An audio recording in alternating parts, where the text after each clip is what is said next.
근데 그 황교안 선수가 이 정치 재개를 하겠다 이렇게 선언을 했습니다. 그러니까 우리 제일 생각만 해도 끔찍한 시간이 4월 15일 이 총선일이죠. 저도 그날처럼 우울했고 이렇게 왜 땅이 이렇게 꺼져 갖고 제 몸이 영원히 꺼지는 듯한 그런 심정이었습니다. 그래서 이거 완전히 민주당 압승이래요. 이 얘기를 저희 그 언론계 후배한테 듣고 나서 핸드폰만 보면서 그냥 제 방에서 침대에 누워 있었어요. 그러면서 계속 상황을 지켜보니까 뭐 저희 어머님이 한 밤 7시 8시 돼갖고 야 너 무슨 어디 아프냐 뭐 이러시더라고요. 제가 그래서 그날 아무것도 못 먹고 그냥 침대에서 이렇게 하고 있었어요. 그러면서 제가 그날의 추억, 기억, 쓰라린 기억을 잊지 못합니다. 그래서 내가 굉장히 비겁했다. 그리고 이런 생각도 들었어요. 제가 떨어지던 말건 다른 사람이 저를 비웃건 말건 간에 어디 한 군데 나가가지고 막 외쳤어야 되는 게 아닌가. 황교안이 정치 재개 선언을 하면서 뭐라고 했느냐. 희망의 불씨를 자기가 되살리겠다. 희망의 불씨를 꺼트린 사람이 누굽니까? 황교안인데 이런 소리를 하고 있더라고요. 그러면서 뭐라고 하느냐.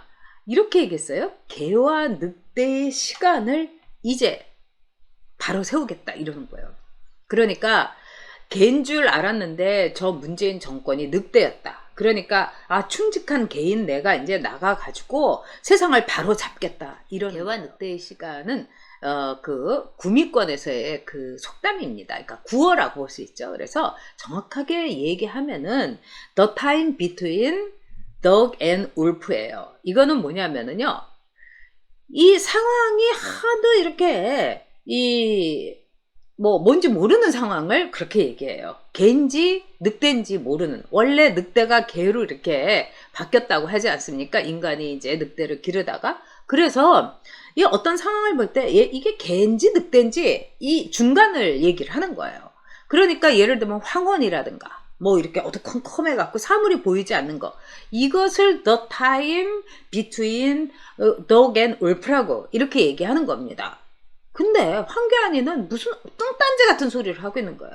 제가 이걸 보면서 황교안이가 성경책은 열댓 번을 읽었는지 모르겠지만 참 인문학적인 책은 진짜 안 읽었나 보다. 그러면 황교안 말 그대로 돌려주면 지금 아직도 문재인이가 개인지 늑대인지 구분이 안 된다는 얘기예요. 개인지 늑대인지 구분이 안 되는 상황. 이렇게 해가 져가지고 이게 밤인지 낮인지 구분이 안 되는 상황. 천지분간이 안 되는 상황을 한마디로 The time between dog and wolf라고 해요. 그런데 이걸 가지고 이제 자기가 개니까 늑대를 물리치겠다. 이게 이제 황교안이가 종로에 나가가지고 이제 이 선거운동 할 때입니다. 혼자서 저렇게 좁은 골목을 막 그렇게요. 왔다 갔다 하면서 뭐 했습니까? 즉 이 방역을 한 거예요.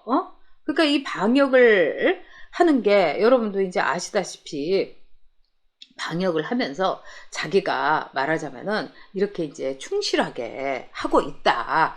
방역을. 근데 문제는 뭡니까, 여러분? 선거라는 거는요. 솔직히 말씀드려가지고 한마디로 사람을 만나는 거예요.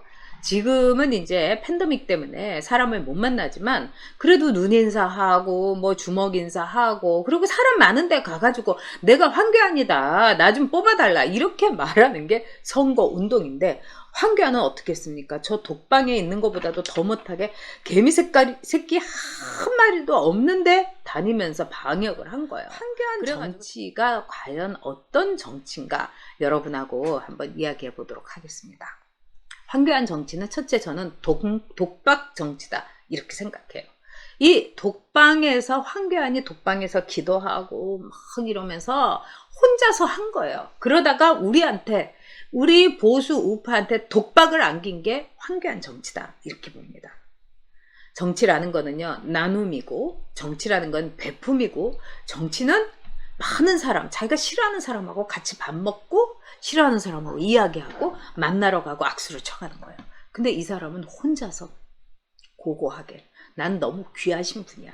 이렇게 독방 정치를 하다가 우리 보수 우파에게 독박을 던진 게 바로 황교안이다. 독방 정치에 있어서 두 번째 황교안의 정치의 특징은 경기고등학교 정치예요. 자기가 경기고등학교 나가서 성대법대 갔는데 그렇게 경기고등학교 나온 거를 뿌듯하게 생각을 했습니다. 그래서 결국은 또 경기고등학교 출신한테 일종의 내다바이 당한 거죠. 이 박모라고 돈 받은 혐의가 있어가지고 법정까지 갔다가 뭐 여기다가 박연차한테 돈 받았는데 뿔룩했는데 나중에 유야무야 됐어요. 그래서 이 사람이 나중에 황교안한테 뭐라고 했냐. 내가 종로에서 삼선을 했는데 여기 종로 조직 다 물려줄 테니까 그게 10몇 년 전이에요. 사봐 경기고 하니까 황교안이가 홀딱 속아가지고 그 사람을 이 강남에다가 공천을 줬어요. 무조건 되는 거죠. 네? 그러고 나서 자기는 또 떨어졌어요. 진짜 그걸 보면서 황교안이가 무슨 경기고 부심을 지금 다 지금 평준화된 지 얼만데 기가 막힙니다. 자, 그 다음에 세 번째는 사심정치예요. 보십시오. 김태훈이 홍준표니 다 공천 안 주고 광야로 쫓았어요. 왜? 홍준표니 김태훈이 이런 사람이 대선 주자 돼갖고 자기 흔들을까봐 내 집에서 이제 나만 있어야지. 그래가지고 의석 하나를 잃었지 뭡니까. 홍준표가요 그냥 그 경산인지 양산에서 나왔으면은 그냥 되고 또 대구에서 이인실이라는 사람도 그 한 자리 확보하는 건데 거기에 홍준표가 갖고 이인실은 떨어뜨리고 그러니까 한 표도 아쉬운 마당에 한 자리도 날려버린 게 황교안이에요. 그리고 황교안 의전정치 그냥 어디 가든지 의전이에요. 그리고 황교안을요 이 국민의힘에서 모실 때 그렇게 힘들었다는 거 아닙니까? 내가 대통령 권한대행 했던 사람인데 내가 국무총리 했던 사람인데 어디 가든지 동선을요 그렇게 정교하게 짜고 예행 연습 시키라고 마치 자기가 총리나 대통령하고 똑같은 걸 요구한다는 겁니다. 여러분 정치는요 허허 벌판에 쓰는 거예요. 그러니까 도떼기 시장이라든가 그냥 왜 어쩌다가 이렇게 떴다방 내지는 장이 서는 날하고 똑같아요. 그러니까 무조건 가가지고 정신없이 가서 악수하고 막 그냥 아무거나 먹고 뭐 흙바닥에서도 무릎 꿇고 이런 게 정치예요. 근데 이 황교안이 의전을 그렇게 내세운다는 거 아닙니까? 그래서 얼마 전에 하회 마을에 갔는데 제가 아는 분이 그 마을에 갔다가 그날따라 분위기가 이상해서 보니까 황교안이 부인을 대동하고 왔는데 하회 마을에 세리머니 하는데 한복판까지 차를 타고 왔더라는 거예요. 다른 사람 다 10분 정도 걸어갔는데 이래가지고 뭐가 되겠습니까? 네. 여기서 저는 우리 우파들이 굉장히 문제 있는 거를 여러분께 얘기하고 싶어요. 우파들은요 권위에 약합니다. 그래서 황교안이가 높은 자리에 있었다는 거 이거에 또 우파들이 큰 점수를 준 거예요. 두 번째 우파들은 스펙에 약해요. 사실을 패스를 하고 검사로 막 날리다가 그 다음에 법무부 장관하고 그 다음에 또 국무총리하고 대통령 권한대행하고 여기에 약해요. 그거 아무것도 아닙니다 여러분. 굉장히 운이 좋았어요. 성대법대 출신에서 박근혜 그 정권 때는 성대법대가 지금의 경희대처럼요. 경희대 법대처럼 엄청 잘 나간 거예요. 성대 라인이요. 그거죠. 세 번째는 뭡니까? 한마디로 황교안이가 아주 그럴듯하게 보이고 품격 있어 보인 거예요. 우리 보수는 뭐라고 할까요? 품격이나 이런 거에 굉장히 약해져. 근데 이제 보수들도요. 이제 이명박 대통령도 사실은요. 싫어했어요. 내가 얼마나 발레도 좋아하고 오페라도 좋아하는데 왜 맨날 나를 보고 노가다라고 하는 거야. 굉장히 거기에 대해서 이명박 대통령이 싫어했어요. 그리고 내가 클래식 음악도 얼마나 좋아하는데 내가 말러를 좋아해. 전희원. 말러는 아무나 못 좋아하는 거야. 네 그렇죠. 왜냐면 말러는 여러분 지휘자인 동시에 작곡가였어요. 그러니까 작곡이라는 건 굉장히 개인적인 감성적인 작업인데 지휘는 아주 이성적인 작업이에요. 그래서 이 지휘자하고 작곡가를 동시에 한 음악가는 없었어요. 그래서 제가 그런 얘기도 하니까 나도 그거 옳다고 생각해 이러면서 막 얘기하는. 그런데 중요한 건 이제 뭡니까? 이제 우리는요 여러분 양아치하고 싸워요. 대통령 당선되는 게 중요한 게 아니라 그 이유가 중요한 겁니다. 아마 취임식 하는 날부터 촛불 들고 발광들을 할 테니까요.